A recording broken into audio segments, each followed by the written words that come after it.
I wanted to go back to what you said about our left party. We don't have a left party in the United States.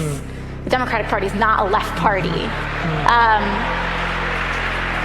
The Democratic Party is a center or center conservative party. In an interview with NY Mag, House Representative AOC, or Alexandria Ocasio-Cortez, made a somewhat controversial claim.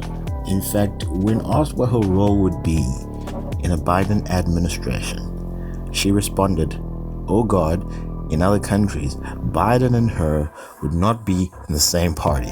Now, very soon after that, there was a response article by a CNN writer who went on to suggest that AOC leave the Democratic Party.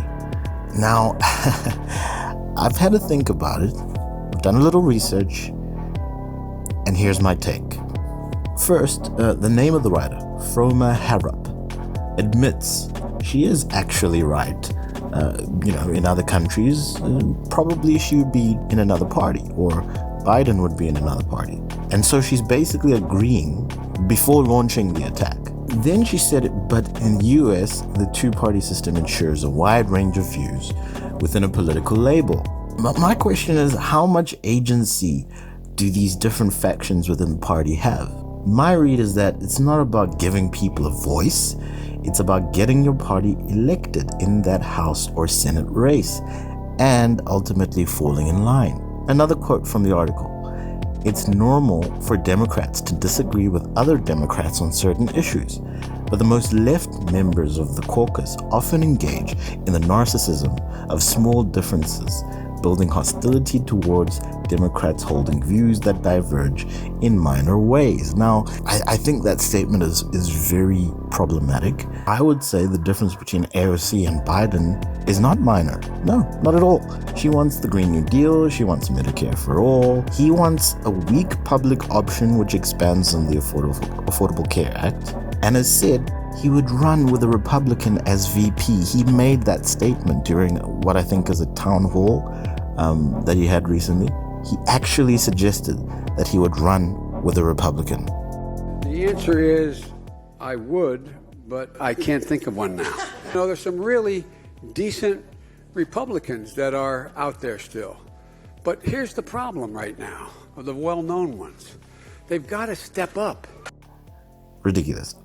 And he also has no real proper plan for climate change that scientists would be happy with. He will not decriminalize illegal border crossing or marijuana for that matter. Can you imagine in 2020, one of the front runners for the Democratic primary in the US does not want to decriminalize marijuana? It's ridiculous. Now, historically, he's done a lot of compromises and passing of bills or had his fingerprints on bills that end up benefiting the other side. Examples: the bankruptcy bill, the crime bill, the Hyde Amendment, or support for the Hyde Amendment, which he only recently reversed under pressure from the left. So he's basically a centrist Democrat, and she's all the way on the left wing of the party. The truth is, and we all know this, Democrat-Republican binary system is a very well-established order that would take unimaginable levels of political infrastructure to disrupt, from a town to district to state all the way to national level. These guys are locked into a duopoly, okay? It's a two-party system. After a brief 20-year run as the Whig Party, the new Republicans evolved into just Republicans. So by 1854, the U.S. had what we know today as the Democratic and Republican parties. Their duopoly has persisted over the last century and a half, largely because of the country's unique first-past-the-post voting system. That is, each state has a set number of electorates, and whichever candidate gets the majority of votes, even by a fraction, wins all of those electorates. There is no reward for second place, and therefore little incentive to create a party that will get some votes but not the majority. So when you bring all these facts into account, it's damn near impossible to achieve any real power as a third party in the US. It's just not feasible. Thus, it's perfectly conceivable to have the two major parties consisting of politicians with a wider spectrum of interests and ideologies. But anyway, here are the problems with the two-party system. Candidates at various levels of elected office favor party over policy. What does that mean? That means in most cases, it's just about winning in terms of who you're running against, as opposed to, hey, here are the policies that I think are the best for my constituents. Now, in a multi-party system, like in various other developed countries, elections often center around interests of constituents, as it's more of a buffet of choices. Whereas in the US, there's this thing called the wasted vote theory.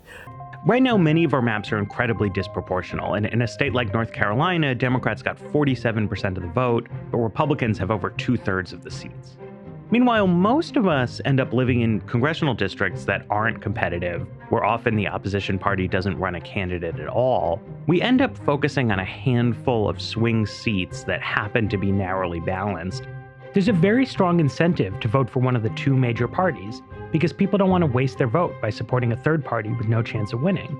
When you have 330 million people and two parties trying to represent them, lots of people inevitably are going to feel left out. One of the reasons for this is that the US has no proportional elections. It's one winner at the end instead of proportionally assigned state house seats. The result is internal factionalism. But internal factions have less power and less wiggle room because there is a tendency to conform for the good of the party. That might be one reason why Sanders still registered to run as an independent senator in 2024 if he loses the presidential run in 2020. He wants to maintain that independence from the party. Now, the two-party system perpetually protects itself, whether it's filing deadlines that make it difficult for a third party or independent to run, or unequal signed petitions to get on the ballot.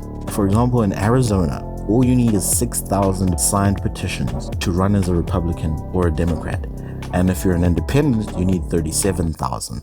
Those are the rules that are set by the people that are in power. So it's very difficult to change that because they like how it is. They purposefully make it harder for others to enter the race. So when CNN and their writer tells AOC to leave, they ignore the constraints and machinations of the current political system and also undermine the value of this worthy debate. In fact, they may be doing this on purpose or as part of an establishment bias, as CNN seems to be a centrist, or at least I'll give them center-left network that shows some hostility towards the left wing of the Democratic Party. Just looking at this writer's Twitter feed, you can see they are fully anti-Bernie. So how many people will be aware of that, I wonder? This Froma Harrop, she has several tweets that are clear indictments of either Bernie, his staff, or his cause. And as one of AOC's closest allies, you cannot ignore that bias. In conclusion, a center-left CNN writer saw an opportunity to attack AOC by taking her reasonable and logical observations and honest critique of the Democratic Party and spinning it as anti-Democratic Party, when the real issue is the two-party system. Don't be fooled by this reductionism. Within the parties, everyone has a right to embrace their internal differences. And AOC was actually brave to point that out, and how other systems are different in other countries that may not be as rich as the US, but may just be more equal than the one major Western country to not have universal health care.